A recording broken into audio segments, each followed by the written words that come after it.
नमस्कार, ये आकाशवाणी चंडीगढ़ है। अब आप सुकीर्ति से प्रादेशिक समाचार सुनिए। केंद्रीय स्वास्थ्य और परिवार कल्याण मंत्रालय ने बताया है कि भारत ने अंगदान तथा प्रत्यारोपण के क्षेत्र में महत्वपूर्ण उपलब्धि हासिल की है। राष्ट्रीय अंग और ऊतक प्रत्यारोपण संगठन ने देश भर में अंगदान, आवंटन और प्रत्यारोपण में अभूतपूर्व प्रगति दर्ज की है। देश में प्रत्यारोपण की संख्या 2013 में 5,000 से कम थी, जो वर्ष 2025 में बढ़कर लगभग 20,000 हो गई है।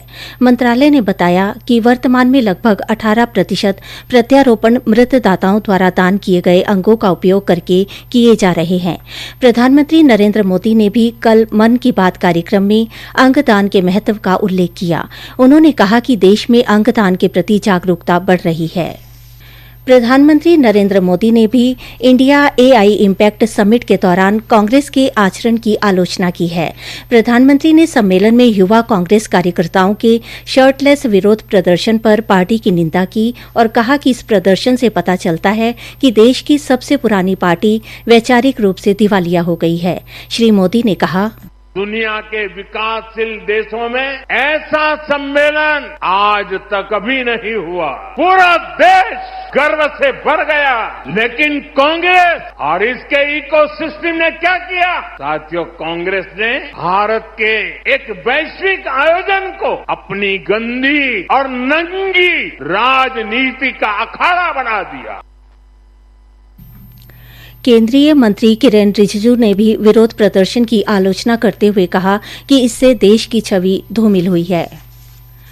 कांग्रेस की वरिष्ठ नेता और पूर्व केंद्रीय मंत्री मार्गरेट अल्वा ने दिल्ली में आयोजित इंडिया एआई इम्पैक्ट समिट के दौरान पार्टी कार्यकर्ताओं द्वारा किए गए विरोध प्रदर्शन की आलोचना की। मीडिया के सवालों का जवाब देते हुए सुश्री अल्वा ने कहा कि ऐसे अवसरों पर जिम्मेदारी के साथ व्यवहार की आवश्यकता होती है। उन्होंने कहा कि अंतर्राष्ट्रीय आयोजनों के दौरान गरिमा, अनुशासन और जिम्मेदारी की भावना बनाए रखनी चाहिए। चंडीगढ़ ललित कला अकादमी द्वारा वॉइसेस ऑफ रेजिलियंस शीर्षक से सेक्टर 17 अंडरपास में एक प्रदर्शनी का आयोजन किया गया है, जिसमें 23 प्रतिभाशाली दिव्यांग कलाकारों की कृतियां प्रदर्शित की गई हैं। ललित कला अकादमी के अध्यक्ष श्री भीम मल्होत्रा ने बताया कि इस प्रदर्शनी में उन कलाकारों की कृतियों को उजागर करने के लिए मंच उपलब्ध कराया गया है, जिन्होंने शारीरिक चुनौतियों पर विजय प्राप्त की है। प्रदर्शनी कल शाम तक सभी के लिए खुली रहेगी।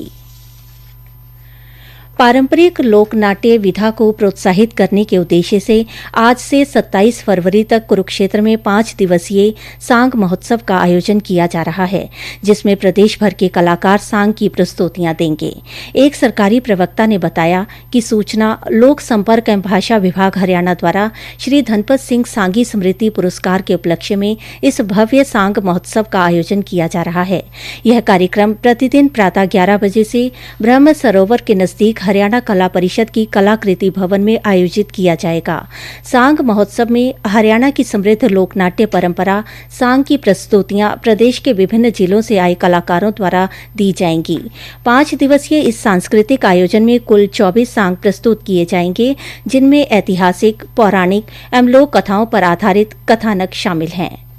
उन्होंने बताया कि आज सांग महोत्सव के अंतर्गत वीर विक्रमजीत, हीर रांझा, राजा नल दमयंती और पिंगला भरथरी जैसे सांग मंचित हो रहे हैं। कल हीरामल जमाल, जानी चोर, वण देवी, गोपी चंद और चंद्र प्रभा मदनपाल की प्रस्तुतियां होंगी। परसों लीलो चमन, वण देवी, पिंगला भरथरी, शाही लकड़हारा और दुष्यंत शकुंतला जैसे सांग दर्शकों को आकर्षित करेंगे।